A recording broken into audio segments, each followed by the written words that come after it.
সবর এবং শুকর মুমিনের জন্য এমন দুইটা পাখা, এমন দুইটা ডানা। এই দুইটা ডানা আল্লাহ পাক মুমিন বান্দাকে দান করছেন। এটা কাফেরদের জন্য না। কাফেররা শুকর সবর কোনোটাই করে না, কিছু পাইলেও আল্লাহরে চিনে না, আল্লাহ শুকর করে না, সবর তো দূরের কথা। এটা মুমিনের জন্য আল্লাহ পাক দিয়েছেন, মুমিন এটা গ্রহণ করে না, চিনে না, বোঝে না, এটা যে আমার জন্য ভালো, আমাকে দেওয়া হয়েছে, এটা বোঝে না। এই দুইটা ডানা, দুইটা পাখা এমন, এই দুইটা পাখা আল্লাহ পাক দিয়েছেন এই দুই পাখায় ভর করে করে খুব সহজে উড়ে জান্নাতে যাওয়ার জন্য। অথচ আমরা দুইটা পাখা চিনি না, বুঝি না। পৃথিবীতে জীবন যার 70 বছর, যার 40 বছর, যার 32 বছর, যার 16 বছর, যার 9 বছর, যার 83 বছর, যার 150 বছর, যার যত বয়সী হোক, এই তার জীবনের মধ্যে দুইটা অবস্থা ছাড়া কোনো অবস্থা নাই। হয়তো দুঃখ, নাহলে সুখ, হয়তো আরাম, না হলে বেআরাম, হয়তো তার ভালো, নাহলে মন্দ, হয়তো মন খুশি অথবা মন খারাপ, হয়তো তার লাভ অথবা লস, এর বাইরে আছে। তো যখন আপনি ভালো কিছুর মধ্যে থাকবেন, আপনি শুকরের ডানা ঝাপটাবেন, শুকর আলহামদুলিল্লাহ। যখন আপনি মন্দের মধ্যে পড়ে যাবেন, সবরের ডানা বাড়ি দিবেন, ঝাপটাবেন যে আলহামদুলিল্লাহ আলা কুল্লি হাল। এটা বলে আলহামদুলিল্লাহ আলা কুল্লি হাল, সব অবস্থায় আমি আল্লাহর উপর শুকরিয়া আদায় করতেছি। এই যে দুইটা ডানা যদি খালি ঝাপটাইতে পারেন, মিল মতো সামঞ্জস্য রেখে, ভারসাম্য রেখে, এই দুইটা ডানা দুনিয়ার যে কোনো ঢেউ, যে কোনো ঘূর্ণিবায়ু ক্রস করে, ওভারটেক করে আপনি জান্নাতে যাওয়া পর্যন্ত আপনার জন্য সবর এবং শুকরের আমলটাই যথেষ্ট হয়ে যাবে। একটা কিচ্ছা বলি 2 মিনিটে। একজন সুপুরুষ, সুদর্শন, খুবই সুন্দর চেহারা, সুরত, আমলে, আখলাকে, দেখতে শুনতে, উঁচা লম্বা চেহারা, রঙে, সুরতে সুন্দর একজন পুরুষ। তিনি বিয়ে করলেন। বিয়ের প্রথম রাতে তিনি স্ত্রীকে দেখলেন, দেখবেন না? স্ত্রীর চেহারাটা উন্মুক্ত করার পর, আল্লাহর কাছে সবাই সুন্দর, আল্লাহ সবাইকে তার মতো সুন্দর বানিয়েছেন। এরপরে আমাদের চোখে সুন্দর অসুন্দর আছে না?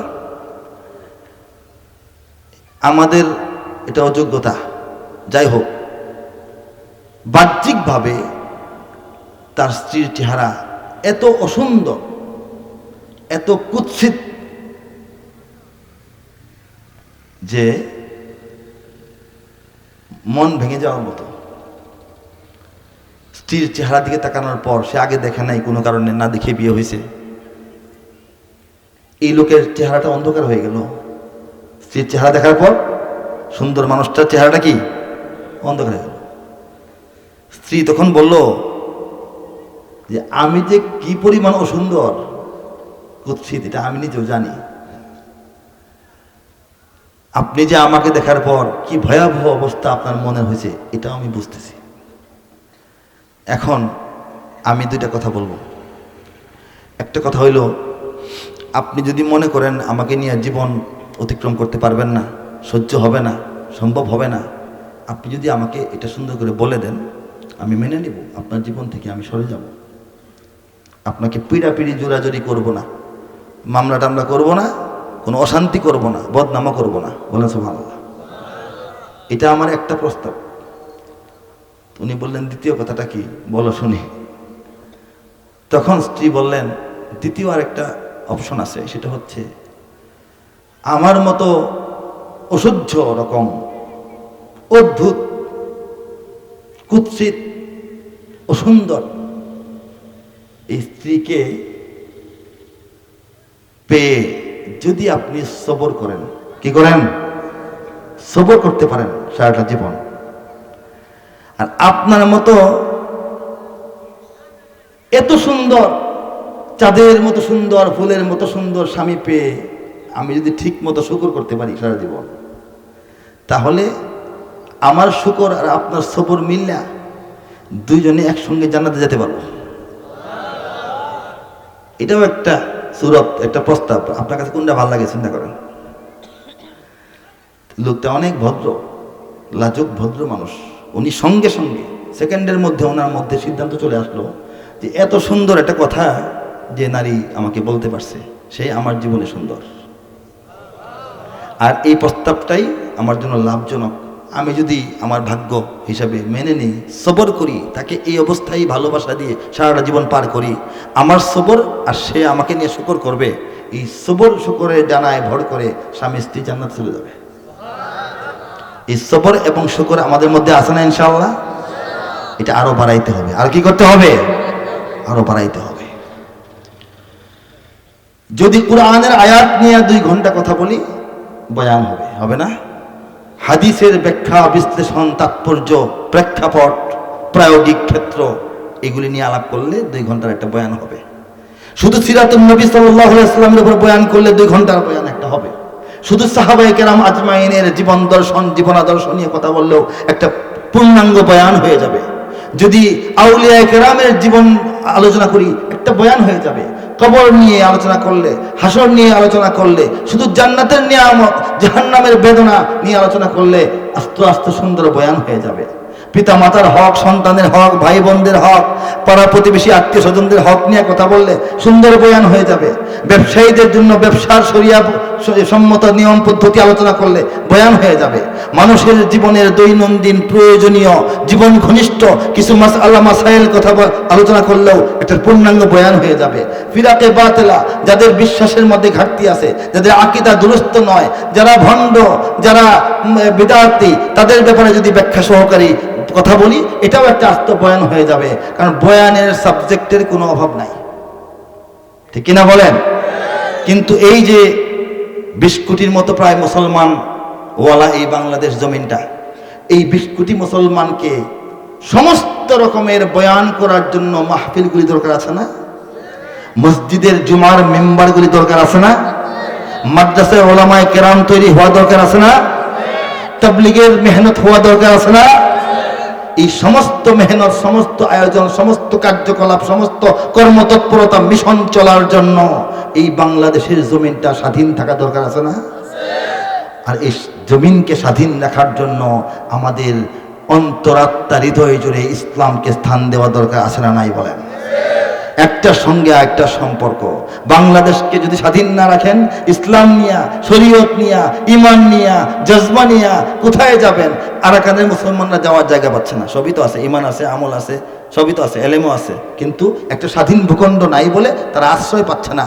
আর যদি স্বাধীন ভূখণ্ড থাকে কিন্তু ইসলাম না থাকে, তাহলে বাংলাদেশ স্বাধীন থাকবে না। 100% কনফার্ম থাকেন।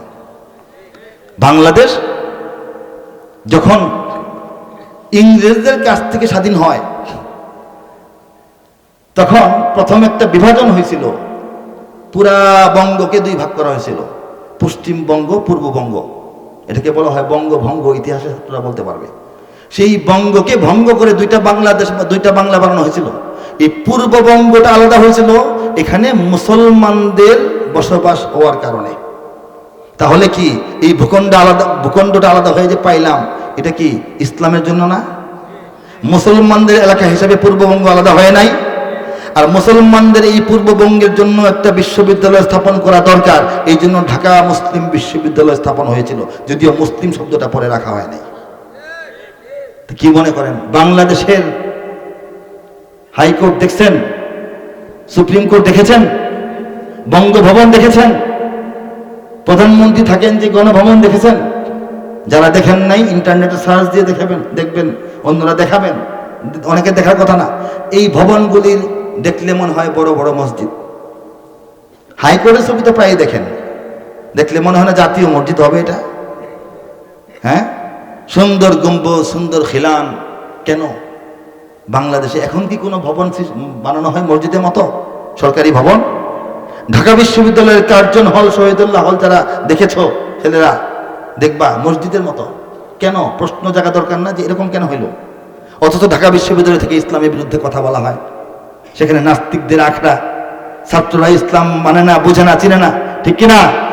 তাহলে এই ভবনগুলি কেন ইসলামী তরিকায় হইল? কারণ এই জমিনটা ইসলাম ও মুসলমানদের জন্য ধার্য করা হয়েছিল। যখন ভারত ভেঙে 47-এ পাকিস্তান নামক রাষ্ট্র তৈরি হয়, তখন বাংলাদেশটা ভারতের পেটের ভিতরে না? ভারতের পেটের ভিতরে হওয়া সত্ত্বেও এটা ভারত না হয়ে পাকিস্তান হলো কেন? ইসলাম এবং মুসলমানিত্বের ভিত্তিতে, বলেন সুবহানাল্লাহ। সেই পাকিস্তানিরা যখন আমাদের উপর অর্থনৈতিক জুলুম, রাজনৈতিক অত্যাচার এবং সাংস্কৃতিক আগ্রাসন সব দিক থেকে লুটপাট এবং ঠকবাজি শুরু করলো, তখন আমরা আরেকটা মুক্তিযুদ্ধের মাধ্যমে আবারও দেশকে স্বাধীন করে পাকিস্তানের চেয়ে আরো অনেক উন্নত এবং ভালো একটা ইসলামী রাষ্ট্র বানাইছে বাংলাদেশ, ঠিক কিনা? লাউ দুই ভাগ করে কাটলে কি একটা বেগুন হয়ে যায়? দুইটা লাউ থাকে না, পচা লাউ, লাউ পচন ধরলে পচা অংশ ফেলে দিলেন, বাকিটা কি অন্য কিছু হয়ে যাবে? তো এই যে মুসলমানদের অধিবাস হিসেবে পাকিস্তান হয়েছিল, আমরা পচা অংশ ফালাই দিছি, ভালো অংশ নিয়ে আসি, এটা কি ধর্মনিরপেক্ষ হয়ে গেছে? এটা কি নাস্তিকদের দেশ হয়ে গেছে নাকি মুসলমানদের দেশ আছে বলেন? এটা হচ্ছে ইসলাম ও মুসলমানদের দেশ। এই জন্য এই দেশকে স্বাধীন রাখতে হলে ইসলাম ছাড়া অন্য কোনো রক্ষা কবচ নাই। যদি মনে করেন শুধু ভাষা দিয়ে দেশ স্বাধীন রাখবেন, বাংলা ভাষায় কথা বলি, আমরা বাঙালি, আমরা বাংলাদেশ, তাহলে ভারত যখন বলবে কলকাতার মানুষও তো বাংলায় কথা বলে, ওরা তো আমাদের সঙ্গে আছে, সমস্যা নাই, তোমরা কেন আলাদা থাকবে? জবাব আছে? আমাদের জবাব একটাই, আল্লাহ রাব্বুল আলামিন স্বয়ং বাংলাদেশের এই ভূখণ্ডকে ইসলামের জন্য দান করেছেন, ঠিক কিনা? জোরে বলেন।